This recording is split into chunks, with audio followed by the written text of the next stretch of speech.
In the Westlands, a vast land ruled by kings and queens, the true power lies not in thrones, but in the White Tower of Tar Valon, home to the Aes Sedai, women who wield the One Power. Magic once flowed through both men and women, shaping the world into prosperity. But centuries ago, the male half of the source was tainted when the dragon, a male channeler named Luz Therin Telamon, attempted to imprison the Dark One, an ancient evil that sought to corrupt all life. The effort shattered the world, leaving madness in its wake for any man who dared touch the One Power. Moiraine Damodred, an Aes Sedai of the Blue Aja, travels across this fractured land on a mission guided by prophecy. She believes the dragon has been reborn, a figure prophesied to either save or destroy the world. With her warder, Lan Mandragoran, she tracks down individuals tied to this destiny, searching for signs of Ta'veren, those whose lives are threads of fate so strong they can bend chance itself. Far from the political machinations of Tar Valon lies Imon's Field, a small mountain village untouched by the turmoil of the wider world. Here, we meet our heroes. Rand al'Thor, a thoughtful young man raised by his father Tam. Perrin Aybara, a gentle blacksmith with golden eyes he hides from others. Matrim Cawthon, a mischievous gambler with a knack for trouble. Egwene Alvere, a bright-eyed girl preparing to join the women's circle, and Nynaeve Almiara, the village wisdom known for her fiery temper and healing abilities.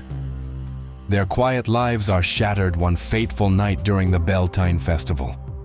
Moiraine arrives in town just as shadowy riders attack, followed by monstrous creatures called Trollocs.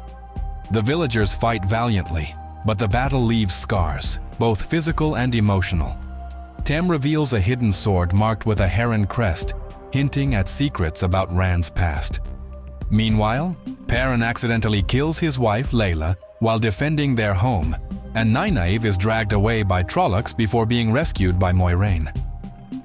After the chaos subsides, Moiraine explains that the attack occurred because one among them is the dragon reborn.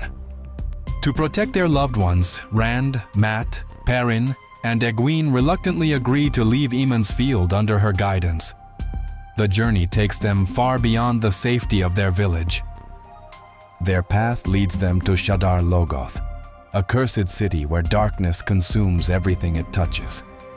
Within its ruins, Mat discovers an ornate dagger, imbued with malevolent energy. As the group flees, they become separated, each facing trials that test their resolve. Rand and Mat find refuge in Breen's Spring, where they meet Tom Merrilin, a gleeman with knowledge of old legends. Tom warns Rand of the dangers awaiting men who channel, recounting tales of madness and despair. Meanwhile, Perrin and Egwene fall in with the peaceful wanderers seeking harmony through non-violence. Among them, Perrin learns more about balance and restraint, though visions of wolves haunt him. Back in another part of the journey, Nynaeve confronts Lan over his stoic demeanor, discovering mutual respect. As they travel, the companions face mounting threats. Trollocs pursue them relentlessly, led by eyeless Myrddraal, Fades, who seem almost immortal. At a secluded farm, Rand awakens to find Mat standing over slaughtered bodies, clutching the cursed dagger.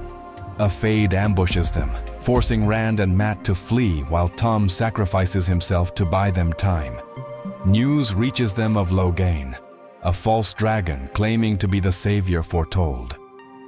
Captured by Aes Sedai, he awaits trial and gentling, a process that severs a male channeler's connection to the One Power, condemning him to madness and death. Moiraine shields Loghain briefly, sensing his strength, but dismissing him as unworthy of the title Dragon Reborn.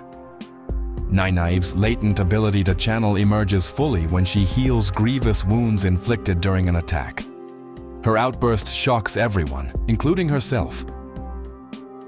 Rand grapples with memories of his childhood, piecing together clues about his origins.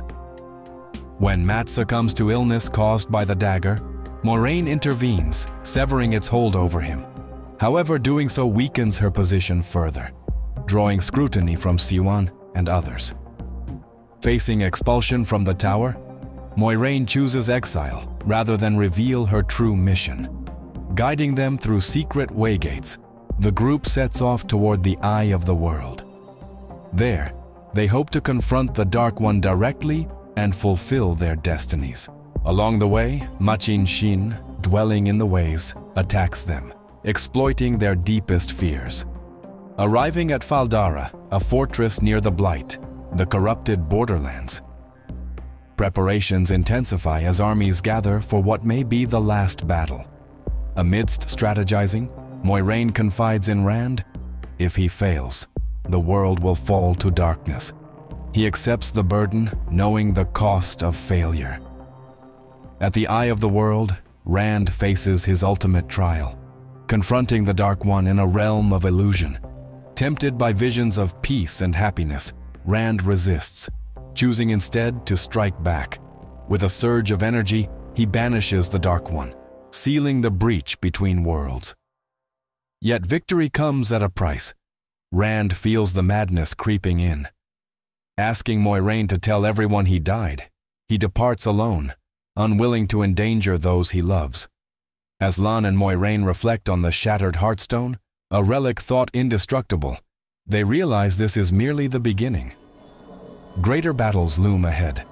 Somewhere distant, a fleet of ships approaches a coastline. On board, armored soldiers and two women wielding magic prepare for conquest. Their arrival heralds change.